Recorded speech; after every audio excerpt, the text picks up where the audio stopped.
Why is For Honor so addicting?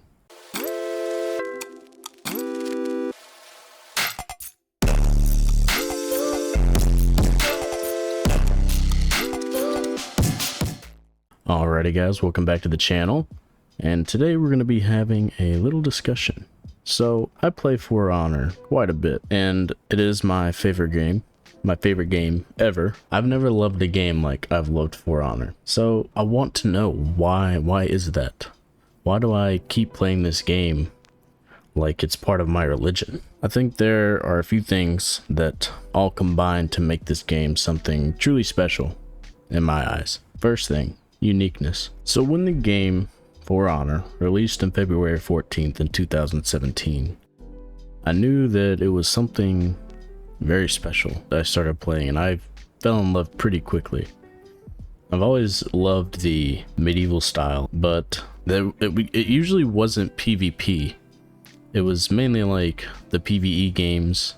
I know that Skyrim is kind of a different can of worms, but similar to those games, like RPG style, medieval, swords, weapons, all that good shit. And I used to be more of a PvP kind of guy. I mainly played PvP games. Now, it may have only been one game at a time, but I played it more than all the PvE games. Anyways, regardless, this was unique. It was something very new, and it was a lot different than any other 2D fighter or 3D fighter that I've ever seen. It took something that I love in fiction, which is the medieval times, and it put it into a game that required skill.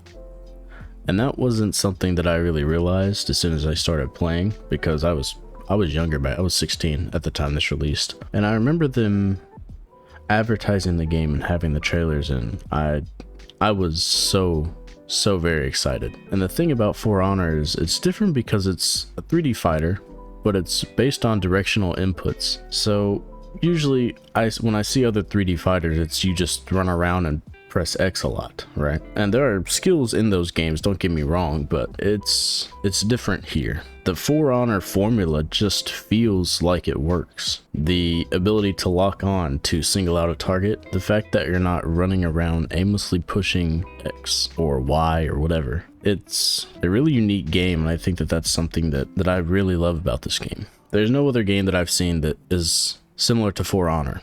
It's not like For Honor copied some other game. If anything, games have now copied For Honor. There's like some kind of shitty mobile game, I don't know what it's called, but it has like the triangle UI and shit like that. But anyway, so on to the next point, multitasking. So the thing about For Honor is it feels very rewarding to be good at, and for good reason. So think about it like this. You have to be unpredictable, so like not repeating the same moves over and over, finding new patterns, new ways to mix up your opponent. You have to have good reaction time. Having good reaction time opens a lot of doors in For Honor. You can react to certain things to keep you safe, such as Yorm's Bash. You can react to Yorm's Bash. Not everybody can, but you can. Who else has? Toe Stab? Gladiator's Toe Stab, that's pretty reactable. But if you're someone that doesn't have good reaction time, you're going to be hindered a little bit. If you can't parry lights, you're going to lose out on damage opportunities.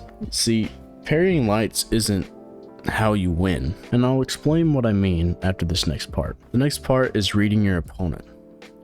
You have to take what you've learned in the previous 20 seconds of fighting this guy, and you have to apply it in the next match. So what this does is it creates a lot of mind games. So when you learn what your opponent likes to do and you learn their habits, you can start to exploit those.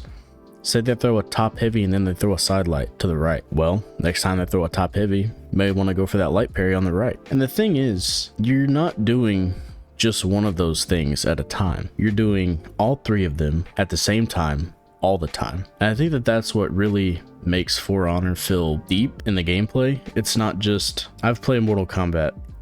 My first Mortal Kombat was MK11. Yeah, no, I'm not really a Mortal Kombat fan. And I will say it was not as much reaction time as it was guessing and reading your opponent.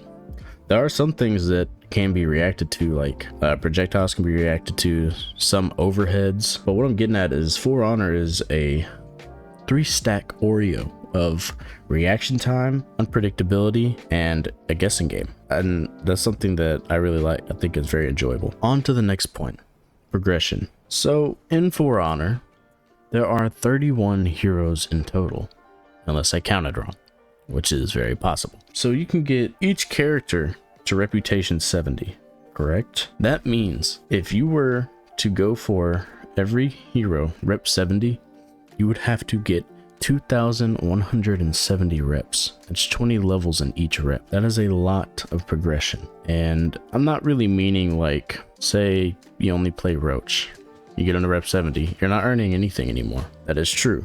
Once you get a character to rep 70, they're capped. But what I'm getting at is For Honor feels like you're always progressing. You're not going to play and get nothing out of it. It may be a little bit, but over time it starts to add up. It takes a lot of time to progress through the reps, in my opinion, because I only play duels and brawls. I don't play Dominion or anything else like that. So for me, it especially takes a very long time to rep up a hero, but I love the way that they have done their level up system. I love the reputation system. I think it's awesome. And as you gain more reps, you get more rewards, you unlock more customization items and things like that. Plus it allows you to have better gear, quote unquote, in fours, which isn't necessary to do well in fours, but it is a nice little addition. So repping up just opens up doors, and you can rep each hero up to 70. That is a lot of progression. Albeit not everyone is going to play every hero, I get that. But regardless, even if you play like 8 heroes, that's a lot of progression for 8 heroes. Or maybe if you play 3 heroes, you've got, what is that? I'm having a break. 210 reps total. If you play 3 heroes and get on a rep 70. I hope that's right. I hope that's right. Anyway, and I don't know. To me, there's just a lot to work for in For Honor. So on to the next point. Customization. This is where it gets juicy. Okay. This is one of the main reasons I love this game. Customization in For Honor is beautiful. I think they have a very unique and nice way of letting you customize your characters. Let's take a look at most of the Call of Duty's customization, for example. So typically you can choose a camo for your weapon. You can put a charm on it, a decal, and that's pretty much it. And usually they have skins for your character, but that's it. Now there are exceptions, like Advanced Warfare had it to where you could swap between armor parts, like clothing parts and stuff like that. And Modern Warfare 2019 had the gunsmith system to where you could put different attachments that came from different weapon sets on your weapon to make it look the way you wanted to. But For Honor's customization is a little bit different, as in you can mix and match anything, any piece of armor with any other piece of armor, any weapon blade with the handle. It's completely customizable. Is that a word? Probably not. I don't care. But yeah, I mean, it's just a nice system. So I remember when For Honor first dropped and customization was okay. It definitely wasn't where it is now, because before you had attacker colors, defender colors, and neutral colors. And this all depended on what game mode you played. But whenever they took that away, it opened a lot of doors. Okay. And then they started adding more materials, a lot more materials. And this is huge. Materials is probably what I use the most of, just on any hero. But the point is, from the progression system, you start ripping up this character and unlocking more and more items, which allows you to do more customization. Like, it's a nice little, you play, you get your reward kind of loop, right? So like, say you rip your hero up to rep 1. Oh, cool, you get blue gear. It's progressing through that gear that is, it's nice. I love it. I don't really have an issue with how they've done their level up system. I don't have an issue with the customization. I don't think. No, yeah, I do have one issue. I wish every character had male and female versions. It would just be really cool if I could play as a female warlord. Oh, what I really want to do is play as a male PK. That would be dope. Anyway, I'm getting sidetracked. The point is, the customization is nice, and not to mention all the weapons in the game. They have some beautifully crafted weapons in this game, and I mean that. The armor sets, some of them are very pretty, some of them are not, but that we don't talk about that. But customization in For Honor is my favorite out of any game I've ever played, I think. And I mean, I play For Honor just to do the fashion. It's just fun to me. On to the next point. This is a big one. Dopamine. So, we all know that feeling when you're playing against someone and you parry that sweet light attack. You move your joystick, you hit right trigger, and you have a flashbang of sparks, and it is beautiful. It's just awesome. It is so satisfying to parry lights.